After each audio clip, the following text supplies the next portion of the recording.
Today we're going to look at creating a digital lesson using Google Forms. Just to make sure I kind of explain this concept of the digital lesson, this is a way that we can create a tool using the technology available to us for independent engagement of either review content or new content. This is really great for station work as it will allow you to really personalize your instructional focus in each group by tailoring it to your daily activities. Like I said, we're going to use Google Forms, so if you're not familiar with Google Forms, on your Google Drive homepage, you're going to go to the blue New button in the top left hand. When you click it, at the very bottom, there's the option of More. As you hold your mouse over it, you'll see even more options come up beyond Docs, Sheets, and Slides. We're going to select the top one, which is a Google Form. In a new page, it's going to open, and from there the first thing we want to do is we're going to give it a title. I can type the title up here in the top left corner. Right now it's an untitled form. Today I will be making a digital lesson on adding fractions. Once I select that, it's going to change the title in my form right there in the middle of the page. What I do, and again, I'm going to walk you through kind of my preference on this. It's already got a preloaded question. I'm going to go ahead and just delete that, and I'll show you how to put questions in as we go. So the first thing I want to do is I'm going to give it a little bit of a cosmetic upgrade here. So on the top right side, you're going to see these three options, and we're going to kind of take a look at them each in just a second. But on the color palette, I'm going to select that, and it's going to give me an option. I can either change just the primary color that's being shown, or in the bottom right, I can select this, and it's going to give me some options of some pictures. Tons of stuff here to look at. Again, this particular step of the process is simply for cosmetics. How does it look? But for me, I'm kind of OCD in a lot of this stuff, so I love this part of it. I'll stick with the work and school section, kind of scroll down through here, find something that just adds a little color, a little bit of pizzazz to it, so to speak. Once I select it, it's going to change the format. Now, what I'm going to build first is just the first thing the students see when they log on. Now, as we go through, I'm going to use this preview button, and when I click it, it's going to open up, and that's what the students see right there. So I'm going to close, and each step of the way we'll kind of go back and take a look at it. The third option up there is these are our settings in this wheel here. Now, this is an important step. The first thing I want to do with my Google Forms, I want to turn it into a quiz. So under settings, under quizzes, I want to turn this function on, make it a quiz. Now, there are options for your quizzes, such as you want to release the grades as soon as the student submits it. So what it'll do is when the student takes the quiz, it will fire off their results right to their email account. Or you can make that later to where you have to review them and then you'll release the scores.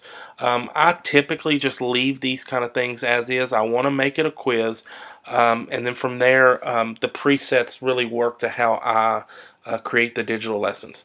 You do have a presentation and then general options as well. Again, the only thing I will really change here is I like to turn the collect email addresses on. Now this here, depending on your grade level, may be something you do or do not do, and that's something we can have a conversation with later as to what works best for you. For me, as in 5th grade, they know their email addresses. They log on with their email addresses. When it collects their email address, this is how it identifies them. You can also come down here, and again, depending on the activity, you can limit them to one response. And again, a lot of these are just some of the freedoms you have in tailoring this lesson to meet your needs. Again, I want to just double check that I make it a quiz. Yes, I'm going to hit save. Now, I have formatted, I've turned it into a quiz. It's time to actually start making the lesson. So what I'm going to do first is you've got this little toolbar here right down the right. I can add a question, I can insert some text or a description, add an image, add a video, or add another section. I'm going to select this one here to add another section. So now this is section 2. This is going to be my where I'm going to put the instructional video. So I'm going to have an opportunity now to drop a video into my digital lesson that allows the students to watch the video, and then later on we're going to assess or allow them to practice the skill taught in the video. So I'm going to label it adding fractions instructional video. And then from here, I'm going to come down and I'm going to select add video. Now it's going to come up where I can do a video search or direct URL drop. For me, I'm just going to search it here on YouTube. As a math teacher, I love the Khan Academy videos. I think they're aligned with our standards well, and just overall, I've really had a lot of success allowing students to use those as a means of supplementary support. So I'm going to go to Khan Academy, adding fractions with unlike denominators. I'm going to search, and it's going to give me some options. Here's some different videos that I could drop into it. Again, what I love about this is going to give you how much time each video is, because you got to think through how much time do you have, particularly if you're using it as station work. You can't consume all of your time with the video when you've got to have some practice.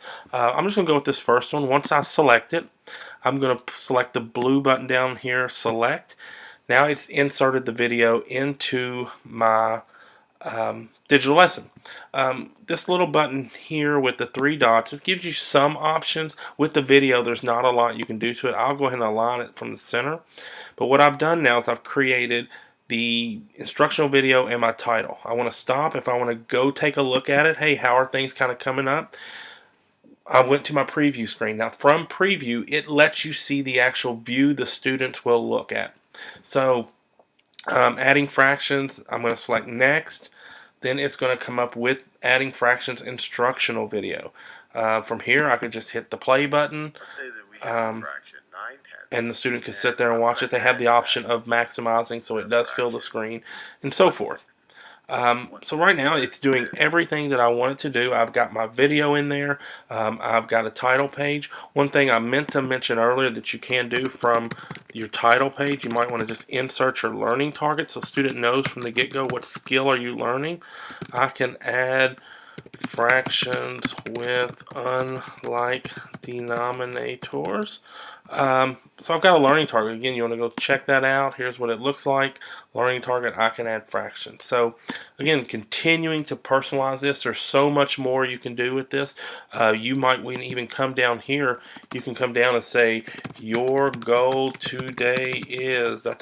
However you want to build this out so that you have an opportunity to communicate with the students even though you're not there. And again, that's the powerful component of these tools, is it allows you to give instruction without actually being there for instruction.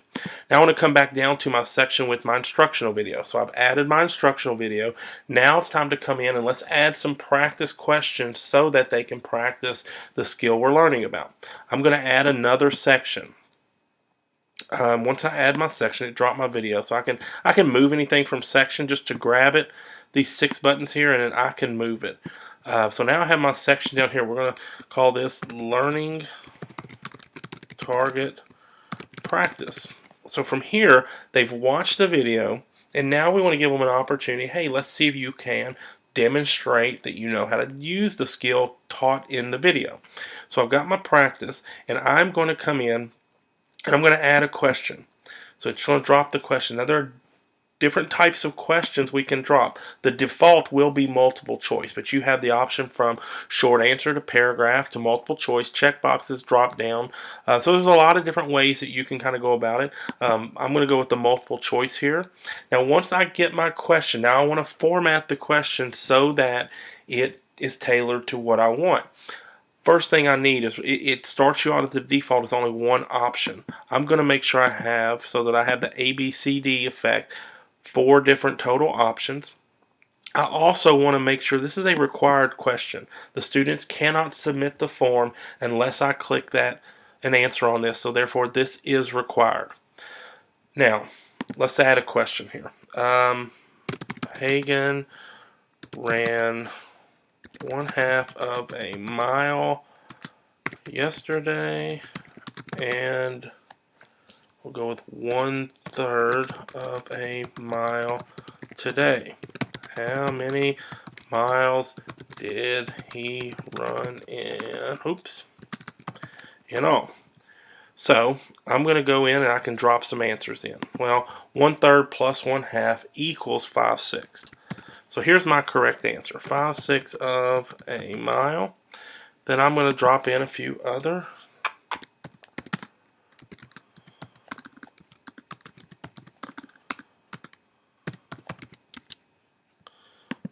I'll go, he ran 1 mile. He ran, we'll say 2/3.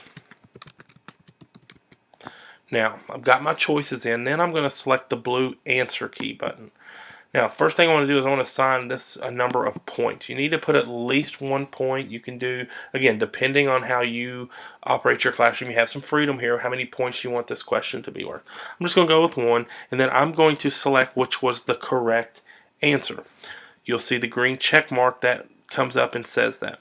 You have an option here if you want to add some feedback. You can for incorrect and for correct. Again, continuing to give you an option to have a voice during this lesson. I'm going to cancel. Back to edit question. My question is complete. Learning target practice. Here's a word problem. I have some answers and so forth. I want to add another question. Hit add question. It's going to drop a question right below it. Same thing as before. The first thing I want to do, let's add those options. Then I want to go to, I want to make this required. Maybe this time I just want to do solve. 5/7 plus 1/3. Again, I need to plug in some answers here. Let's just 1 and 1/21.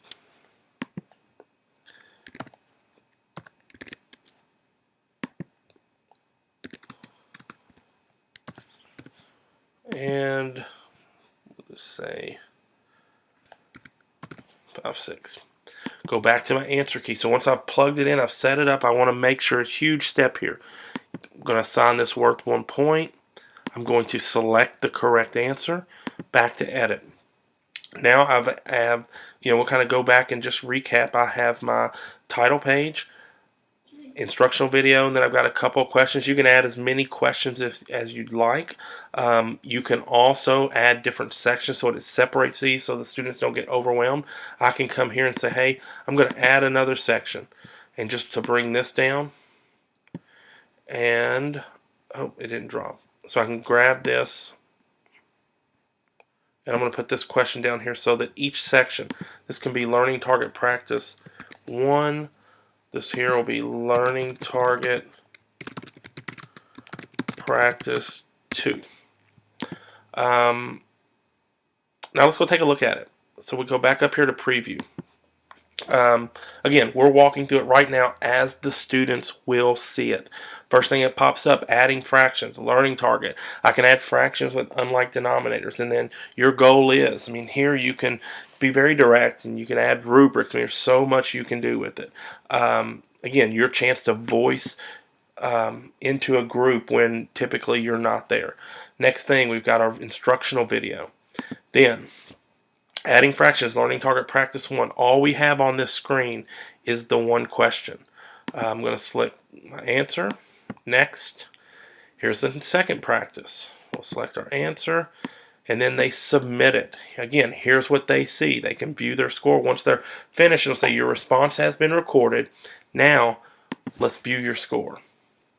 We got a 2 out of 2, and it kind of reviews. Here's the breakdown of their quiz. Again, I can't speak enough for how quickly it is able to provide feedback. Did you or did you not get it?